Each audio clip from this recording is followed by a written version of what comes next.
অনিৰুদ্ধ আমি অনিৰুদ্ধ অনিৰুদ্ধ আমি জ্ঞান জ্যোতি তুমি জ্ঞানৰ কলি সকলোকে পোহৰাই তোলা তুমি পোহৰৰ ৰশ্মি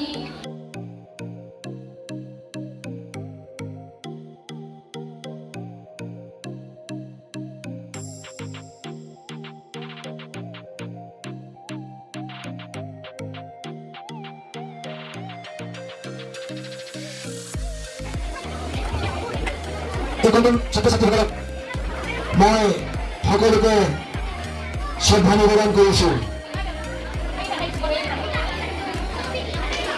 আজি 5 ছেপ্টেম্বৰ, গতিকে সেই মহান সেই শ্ৰদ্ধা শিক্ষক-শিক্ষয়িত্ৰীসকলক আজি প্ৰজন্মক্ষণে জ্ঞানজ্যোতি বিদ্যালয়ৰ পৰা মই জ্ঞানজ্যোতি বিদ্যালয়ৰ সঞ্চালক হিচাপে ধন্যবাদ জনাইছোঁ, কৃতজ্ঞতা জনাইছোঁ। এই মহান শিক্ষক-শিক্ষয়িত্ৰীসকলৰ ভগৱানৰ ওচৰত সুস্বাস্থ্য আৰু দীৰ্ঘায়ু কামনা কৰিছোঁ।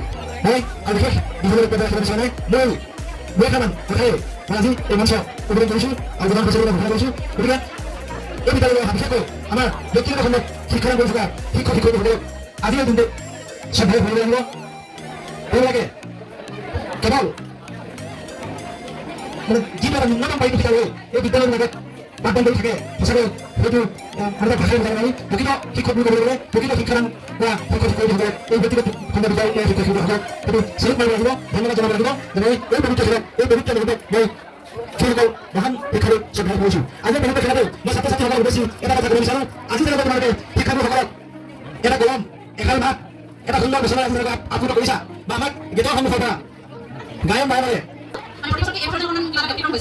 ভাল লাগিছে আৰু ছাত্ৰ-ছাত্ৰীসকলক মই এটাই কওঁ, তোমালোকে আজি আমাক যেনেদৰে মৰম চাইছা, শ্ৰদ্ধা মানে সন্মান জনাইছা, তেনেকৈ সকলো শিক্ষক মানে পায় তেনেকৈ ভালকৈ সন্মান কৰিবা। আপোনালোকে ভালকৈ আমাৰ বিদ্যালয়ৰ শিক্ষকসকলকে যে সন্মান কৰিব লাগে সেইটো নহয়, মানে